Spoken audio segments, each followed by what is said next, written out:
أعوذ بالله السميع العليم من الشيطان الرجيم بسم الله الرحمن الرحيم الحمد لله رب العالمين والصلاة والسلام على أشرف الأنبياء والمرسلين وعلى آله وأصحابه أجمعين سبحانك لا علم لنا إلا ما علمتنا إنك أنت العليم الحكيم لا حول ولا قوة إلا بالله العلي العظيم اللهم صل على سيدنا محمد طب القلوب ودوائها وعافية الأبدان وشفائها ونور الأبصار وضيائها وعلى آله وصحبه وبارك وسلم سبحانك لا علم لنا إلا ما علمتنا إنك أنت العليم الحكيم لا حول ولا قوة إلا بالله العلي العظيم قال رب اشرح لي صدري ويسر لي أمري واحلل عقدة من لساني يفقهوا قولي.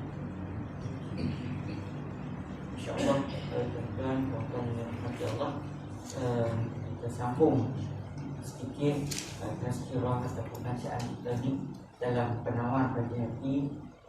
Kita ambil sedikit sebelum tu, ketahui olehmu bahawasanya sebab bagi sujud itu ada 3 perkara. Kita dah baca masih ambil sikit sebelum tu, sebelum pada hadis Nabi SAW.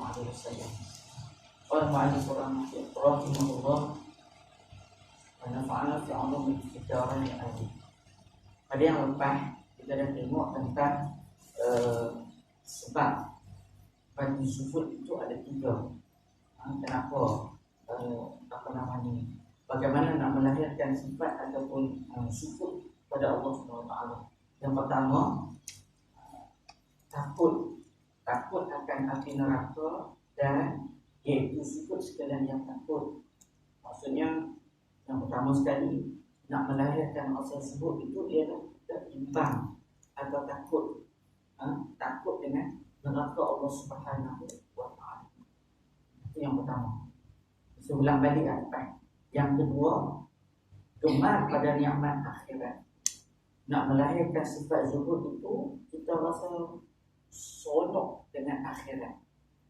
Ya, seronok dengan akhirat ni maksudnya kita bercita-cita untuk mendapatkan kenikmatan di akhirat itu.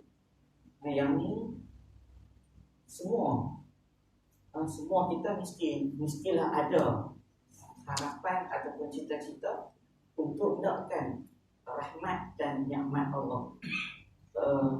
Saya pun tak ingat terbaca tadi tentang Allah SWT. Nabi SAW menceritakan bagaimana syurga dan neraka pada pangkat awalnya duduk bersembang.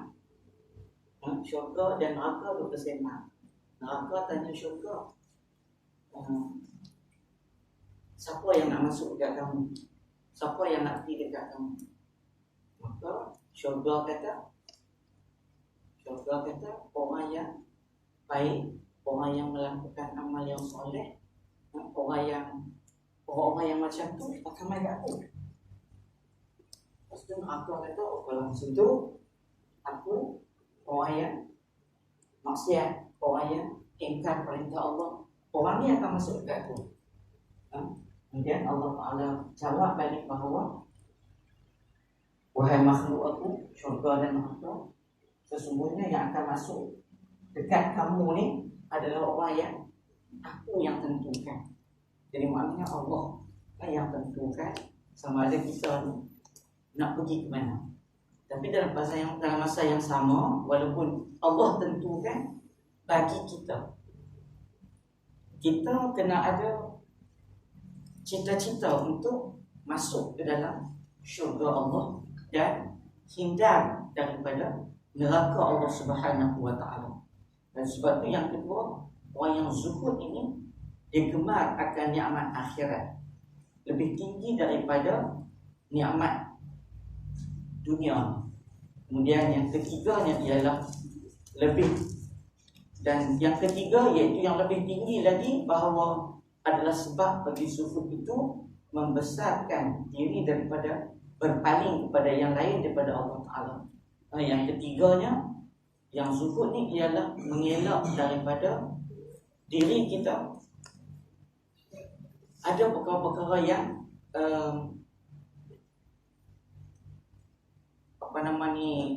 menduakan Allah Subhanahu Wa Ta'ala, sama ada nikmatnya ataupun sebagainya.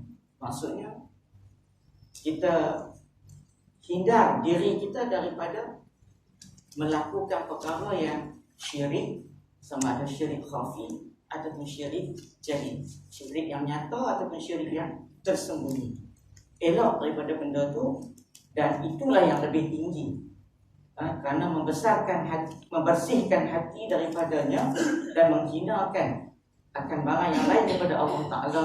Dan itu zahid sekalian arifin, dan bahawasanya zahid yang lebih sempurna, zahid pada tiap-tiap yang lain daripada Allah Ta'ala pada dunia dan pada akhirat, dan kurang daripadanya zahid pada dunia sahaja, sama ada harta atau kemegahan atau bersedap-sedap atau lainnya, dan kurang daripada ini zahid pada harta sahaja, tiada pada kemegahan dan lainnya. Dia bagi lagi contoh-contoh antara yang kita nak elak daripada yang kita kena letakkan sufut kita tidak gemar kepada keduniaan. Itu lebih kurang kesimpulannya. Dan kita masuk kepada hadis Nabi, sabda Nabi SAW, yadkhulul fuqara. Situ kan? Yadkhulul fuqara ummati al-jannah qabla aghniyaihim bi khamsimi'atin amin. Yang bermaksud masuk syurga sekalian fakir umatku dahulu daripada sekalian yang kaya daripada mereka itu dengan 500 tahun, dan pada satu riwayat dengan 40 tahun. Maka ditanggungkan riwayat 500 tahun itu atas mendahului fakir zahid atas yang gemar pada dunia, dan riwayat 40 tahun itu atas mendahului fakir yang loba atas yang kaya. Yang loba menyebut akan dia oleh Imam Al-Ghazali di dalam Ihya Ulumuddin, dan bersembah oleh Rasulullah SAW, Allahumma ahyini miskinan wa amitni miskinan. Yang bermaksud, wahai Allah, hidupkanlah olehmu akan aku miskin, dan matikan olehmu akan aku miskin. Dan wafat oleh Nabi SAW pada ketika baju besinya tergadai pada Yahudi kerana hutangnya disebabkan nafkah ahlinya.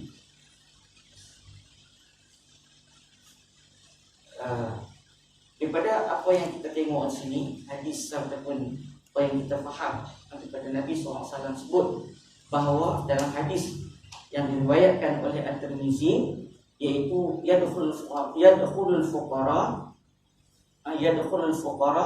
ummati al-jannati qabla aghniyaihim bi 500 amin. Masuk syurga sekalian fakir umatku dahulu daripada sekalian yang kaya daripada mereka itu dengan 500 tahun. Riwayat At-Tirmizi. Dalam satu riwayat disebut 40 tahun. Ada dua pendapat di situ. Yang pertama, riwayat 500 tahun difahami dengan fakir yang sukut mendahulu orang yang suka kepada dunia. Sedangkan riwayat 40 tahun itu difahami dengan fakir tetapi suka kepada dunia, mendahului orang yang kaya, itu orang yang suka kepada dunia. Perkara ini disebut oleh Imam Al-Ghazali di dalam Ihya Ulumuddin. Dan Rasulullah pernah berdoa dengan katanya, Allahumma ahyini miskinan wa amitni miskinan. Ya Allah, hidupkanlah aku dalam keadaan miskin dan matikanlah aku dalam keadaan miskin. Apa maksud Nabi SAW sebut hidup dalam keadaan miskin dan mati dalam keadaan miskin? Daripada Sayyidina Abu Zar berkata,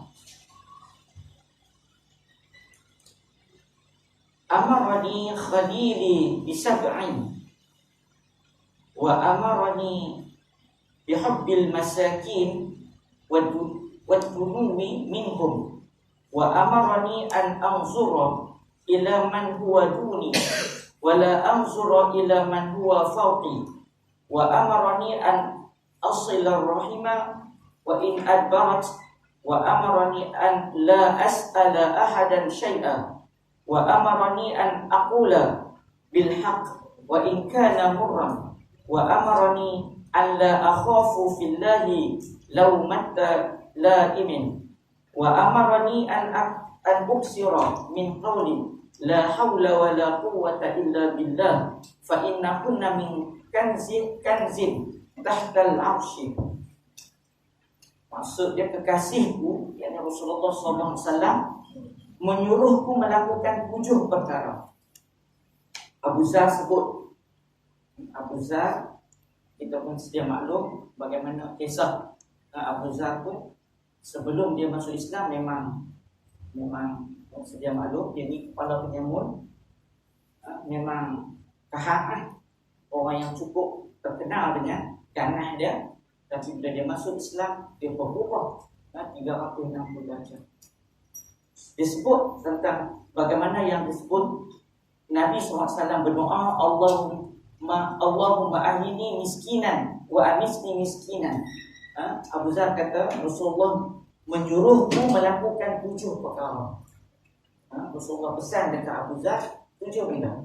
Apa dia? Yang pertama, baginda menyuruhku untuk cinta kepada orang miskin dan dekat dengan mereka.